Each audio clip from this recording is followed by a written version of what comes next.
Next up, I have Wyatt Davis, the offensive guard out of Ohio State, who, to this point has had one of the more interesting sort of upbringings and backgrounds of anybody that we've done. He's actually the son of former Green Bay Packers legendary defensive end, Willie Davis, right? Who obviously I'm way too young to have watched. I assume most people here are, but was drafted in the 1950s, played until 1969.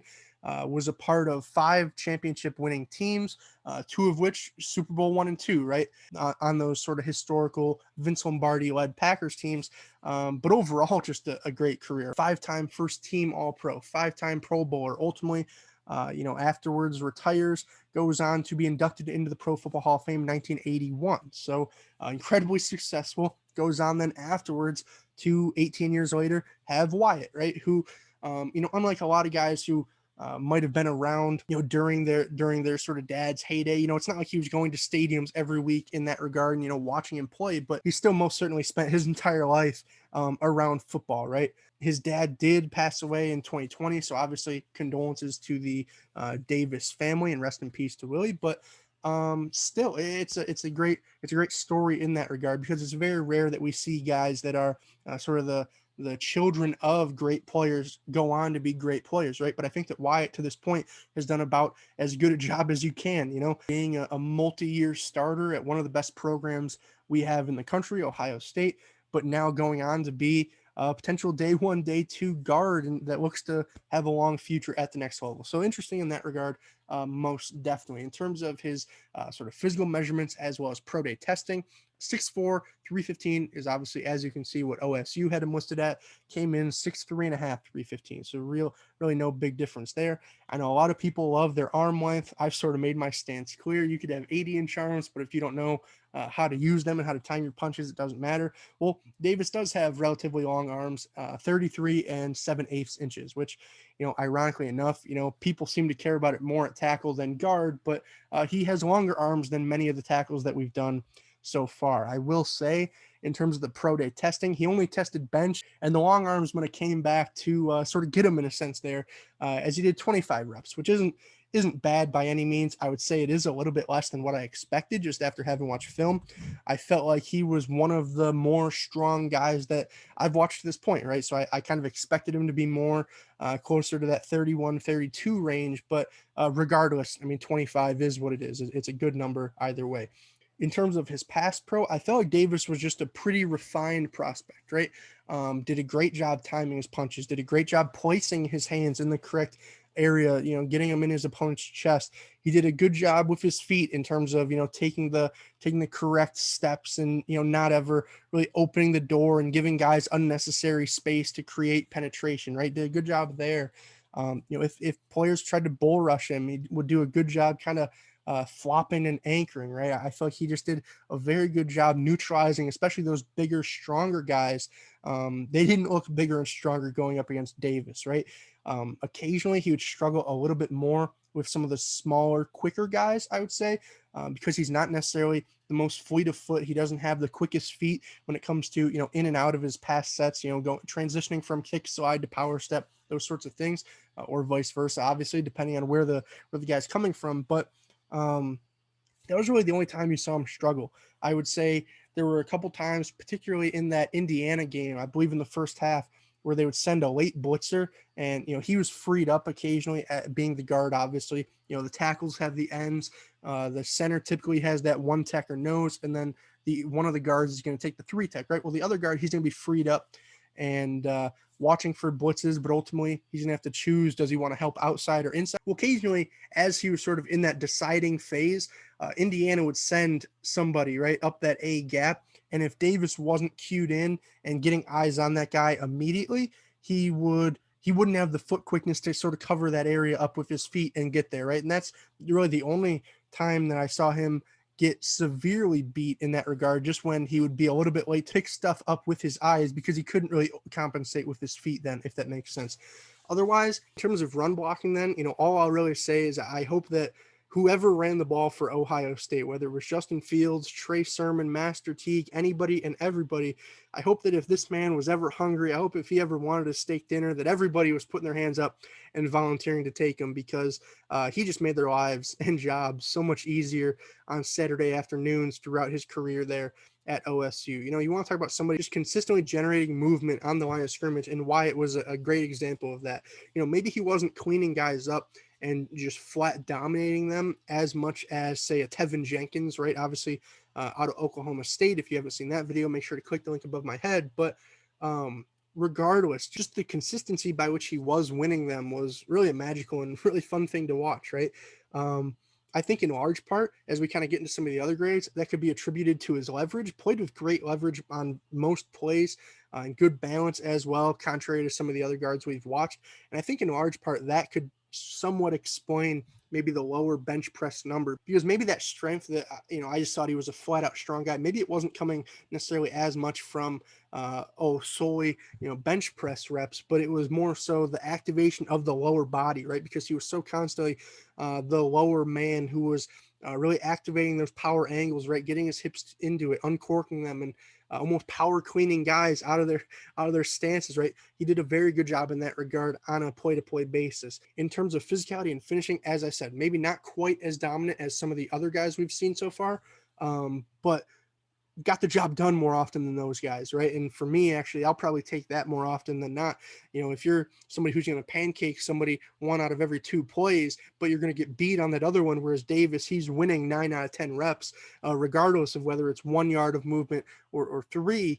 I'll take Davis in that regard, right? So that's why I still have a 7.5 for finishing, because no, maybe he's not getting a ton of pancake blocks, but he's still blocking to the whistle, and he's going to try to get as much movement as he can. Otherwise, in terms of mobility, like I said, a little bit questionable in both areas, which could have been caused due to those lower body injuries, right? Whether it was the knee or anything else that was bothering him in 2020.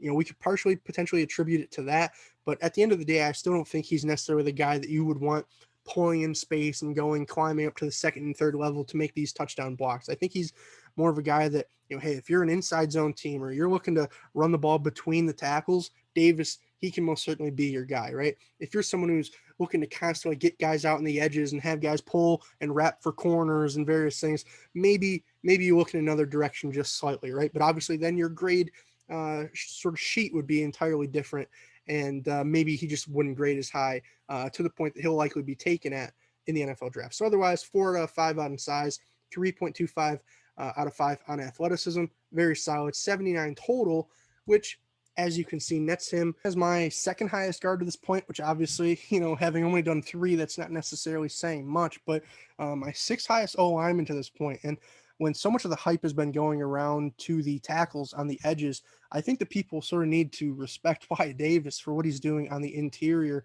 in that regard. I mean, he should most certainly be in that discussion right with the Tevin Jenkins of the world. He should be right by the Jalen Mayfields in terms of just where you're selecting these guys. I think it just comes down to what you're looking for, right? Talked about Tevin Jenkins and how there's some more technical problems with him that you might need to fix for him to become an impact player, particularly at tackle. Well, with Wyatt Davis, it's kind of the opposite, right? I think he can be more so a guy that steps in day one and is really an impact starter, right? It's tough to find very many flaws in his game, and sort of in that, his film almost would get boring to watch at times. He, very rarely, like I said, was losing just straight up one-on-one reps. The only time is if somebody maybe would get somebody quicker than him would get a jump on him into a particular gap, which barely ever happened, right? So I think he might be one of the just highest floor prospects of anybody in this draft, right? Obviously, assuming you put him into the right scheme, I just don't really see how he's going to in any way not work out unless you're asking him, like I said, to, hey, go play in space. Yeah, then I can see there being problems. But no, just put him in a spot where he can do what he does well, which is almost everything. And I think you'll be very satisfied with the results, whether you take him early day 2 or even late round 1, right? If you're a team who, sort of day 1 in 2021 thinks you're only, hey, a guard away, right? Fill this hole and we could potentially be, a playoff team, maybe a Super Bowl contender, right? Go for Davis, right? That's fine. Take him in the late first round if need be. Just because I do think he has such a high floor. I think he has significantly less questions about him than even say like a Christian Darrisaw, right? I feel pretty confident in saying what you get year 1 out of him is going to be better than what you get year 1 out of a lot of other guys. The only question is then, how is his game going to translate in the long run? Will it be up to the caliber of 5 first team All Pros and 5 Pro Bowls like his dad. I'm not going to make that claim, but I certainly liked what I saw. You know, I'll just leave it there. And I know some people might be pretty concerned about me saying he has a high floor when he doesn't have that sort of elite athleticism and quickness. I know a lot of people seem to think that that's what you need to be good. Well, you know, one guy who he actually reminded me of in terms of play style wise was Raiders former and now Cardinals center Rodney Hudson, right? Who, you know, is a Pro Bowl, all pro type guy. Who is he going to beat you off his athleticism? No. Is he going to beat you off agility? No.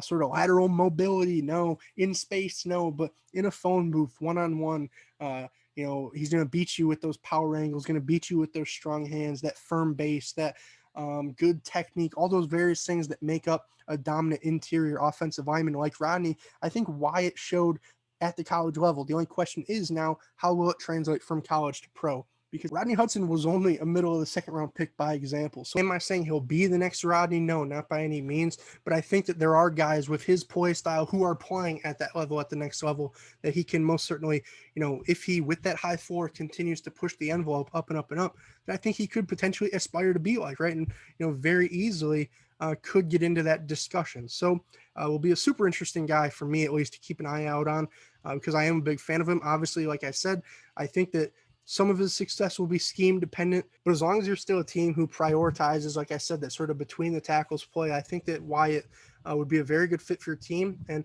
if you're coming back to this video, obviously, in a month from now after the draft, make sure you leave me a like, right? Well, make sure you leave me a comment. Tell me, what do you think about the value that your team got with Wyatt? Did you take him at the end of the first? Did you take him early second, or did you potentially even get him later than that? I know if we're talking about him as a sub top 45 guy, now you're getting extreme value, right? Anything higher than that, I would say, is sort of par for the course until you really get into the early 20s and mid teens. But I can certainly see a window for him there for most of those teams at the end of the first round and into the early second. So will be a super interesting guy to continue to watch. And if you think the same about the channel, obviously subscribe, right? Like the video, subscribe. We're on the road to 100 subscribers, right around 78 now, hopefully 79 by the time this goes up, but maybe you could be number 80, right? So with that being said, that's all I really have for you guys today. Make sure you tune into the next video. But for now, I'm mic'd up. Now I'm mic'ing out. Peace, guys.